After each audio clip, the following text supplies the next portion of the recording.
हज़रत मोहम्मद ने हमको इस बात की शिक्षा दी कि तुम अब लोगों की सेवा करो। आपने कहा सैयदुल कौम खादिमिहिम, लीडर कौन होता है? जो लीडर होता है उसको अपने लोगों का सेवक होना चाहिए। एक बार ऐसे हुआ कि आप किसी सफर पर जा रहे थे और लोगों ने कहा, एक जगह उतरे, किसी ने कहा कि मैं घोड़ों को चारा डालूंगा, मैं ऊंटों को मालिश करूंगा, किसी ने कहा कि मैं खाना तैयार करूंगा, किसी ने कहा कि मैं टेंट्स लगाऊंगा, आपने कहा कि मैं जंगल से जाकर लकड़ी काट कर लाऊंगा। रेगिस्तान में कटेली लकड़ियों को कुल्हाड़ी से काट कर सर पर ढो के लाना बहुत ही एक मुश्किल काम था। लोगों ने कहा कि ए अल्लाह के रसूल, मैसेंजर ऑफ गॉड, आप तो हमारे लीडर हैं, आप तो बस बैठिए, कुछ मत कीजिए। आपने कहा कि नहीं। देखिए कितनी अच्छी बात कही उन्होंने, कितनी नम्रता के साथ कही, कितनी खाकसारी के साथ कही। उन्होंने कहा खुदा इस बात को पसंद नहीं करता कि वो जब अपने साथियों में हो तो अपने लिए कोई खास डिस्टिंक्शन अपना ले। नहीं, मैं सब साथियों की तरह रहता हूं। वो कहते थे मैं उस तरह बैठता हूं जैसे मालिक का एक दास बैठता है, मैं उस तरह खाता हूं जैसे मालिक का एक दास या गुलाम खाता है। उन्होंने कहा कि हम सब खुदा के गुलाम, हम सब के सब बराबर, और बड़ाई अगर हमको मिल सकती है तो ईश भक्ति से मिल सकती। बड़ाई अगर हम प्राप्त कर सकते हैं तो लोगों की सेवा करके कर सकते हैं। बड़ाई अगर हम हासिल कर सकते हैं तो अच्छे अखलाक, मॉरल कैरेक्टर के जरिए हासिल कर सकते हैं। और कैरेक्टर अगर हमारे पास नहीं है तो हम किस बाप के बेटे हैं, या कौन सी भाषा बोलते हैं, या कितने हम पूंजीपति हैं, इससे हम बड़े नहीं बन सकते हैं। आप जानते हैं आज हमारे भारत में जो बहुत ही उन्नत हमारे प्रदेश हैं, पंजाब, गुजरात, हरियाणा, इंडस्ट्रियली बहुत आगे हैं, वहां आज बच्चियों को मां के पेट में ही मारा जा रहा है। चाइल्ड गर्ल को बचाने के लिए बहुत से प्रबंध किए जा रहे हैं, हुकूमत परेशान है, सेक्स रेशियो गिरता जा रहा है। हजरत मोहम्मद ने कहा जो 2 बेटियों को या 3 बेटियों को या 1 बेटी को मोहब्बत के साथ पालेगा और उसे अपने बेटों से नीचा नहीं समझेगा, उसको तहजीब और अखलाक सिखाएगा, शिक्षा देगा और इज्जत के साथ उसका घर बसा देगा, मैं ऐसे लोगों को गारंटी देता हूं कि वो जन्नत में रहेंगे, मेरे साथ रहेंगे। इस तरीके से उन्होंने कहा कि हमें सबकी इज्जत करनी। हजरत मोहम्मद पे जो मैसेज आया, कहा गया है कि देखो तुम खुदा के लिए खड़े होने वाले, मालिक के लिए खड़े होने वाले और इंसाफ की गवाही देने वाले बनो, न्याय करो, और तुम्हारी किसी से दुश्मनी हो तब भी न्याय की बात कहो, न्याय के खिलाफ कोई बात मत कहो, क्योंकि न्याय यही ईश भक्ति।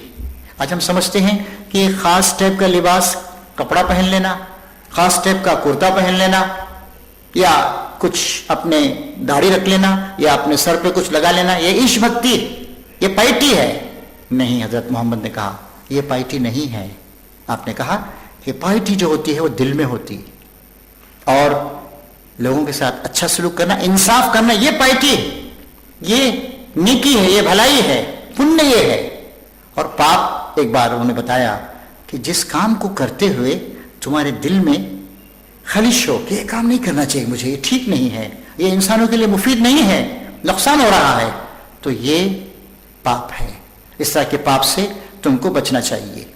हजरत मोहम्मद ने यह भी बताया कि हम सबको इस दुनिया में अच्छी जिंदगी गुजारनी है, अच्छे नियमों का पालन करना है, और ये हम यहाँ पर कोई कैद खाने में नहीं डाल दिए गए।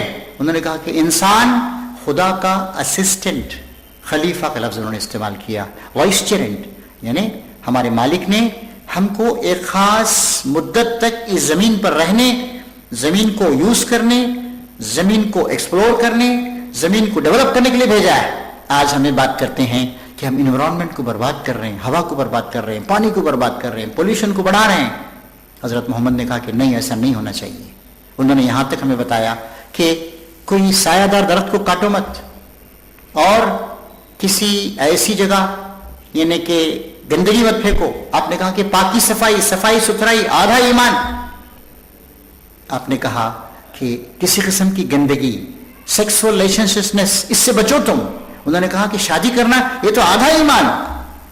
जिस आदमी ने शादी की उसने अपना आधा ईमान प्राप्त कर लिया, और बाकी जिंदगी में उसे अच्छा सलूक करना चाहिए। उन्होंने कहा کہ عورتیں تمہاری بیویاں ان کے ساتھ اچھا سلوک کرو. آپ نے یہاں تک کہا ہو سکتا ہے تمہاری بیوی تم کو پسند نہ آتی ہو, وہ زیادہ خوبصورت نہیں ہے, لیکن نہیں, تمہارے اندر اپنے کرتویہ کا پالن کرنے کی بھاونا ہونی چاہیے. ہو سکتا ہے اس میں کچھ اور بھلائیاں ہوں, جیسے وہ اچھی ماں ہے, وہ اچھی ایک سگھڑ عورت ہے, وہ گھر کو ٹھیک طریقے سے چلاتی ہے. لہٰذا آپ نے کہا کہ کوئی مرد اپنی بیوی سے گھرنا نہیں کرے, نفرت نہیں کرے, اس کی خوبیوں کو دیکھے. اس طریقے سے آپ نے انصاف کرنے کے لیے کہا. آپ نے کہا کہ اگر کسی نے کسی کے ساتھ بے انصافی کی ہے تو اس کو خدا کے پاس جانا ہے, اور خدا اس کے ان ساری کی ساری باتوں کے بارے میں پوچھے گا. ایک بار آپ نے کہا کہ ایک آدمی بہت نماز پڑھتا ہے, بہت فاسٹنگ کرتا ہے, روزے رکھتا ہے, بہت پیسے لوگوں کو دیتا ہے, لیکن کسی کو اس نے گالی دی, کسی کو اگر اس نے مارا, کسی کو اگر اس نے تکلیف دی, کسی کا مال ہڑپ کر لیا, تو اس نے جتنے اچھے کام کیے ہیں یہ سارے اچھے کام لوگوں کو دے دیے جائیں گے. انسانوں, خدا کو پہچانو, اپنے آپ کو پہچانو اور اپنے آپ کو ٹھیک کر لو.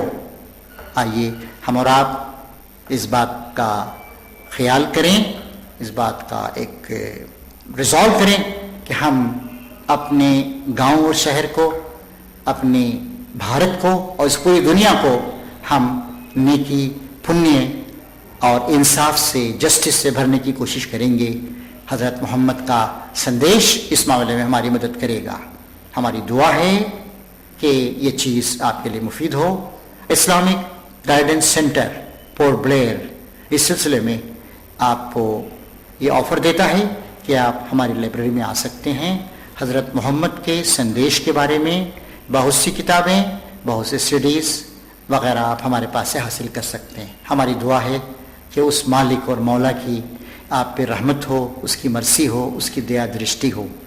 خدا کرے کہ آپ کے گھر والے, آپ کے بال بچے, آپ کے دوست اور سارے انسان سکھی رہیں, انہیں اس دنیا میں بھی سکھ ملے اور مرنے کے بعد کی جو ہماری ہمیشہ ہمیشہ کی زندگی ہے وہاں بھی ہم کو سکھ پراپت ہو. آمین. شکریہ. خدا حافظ.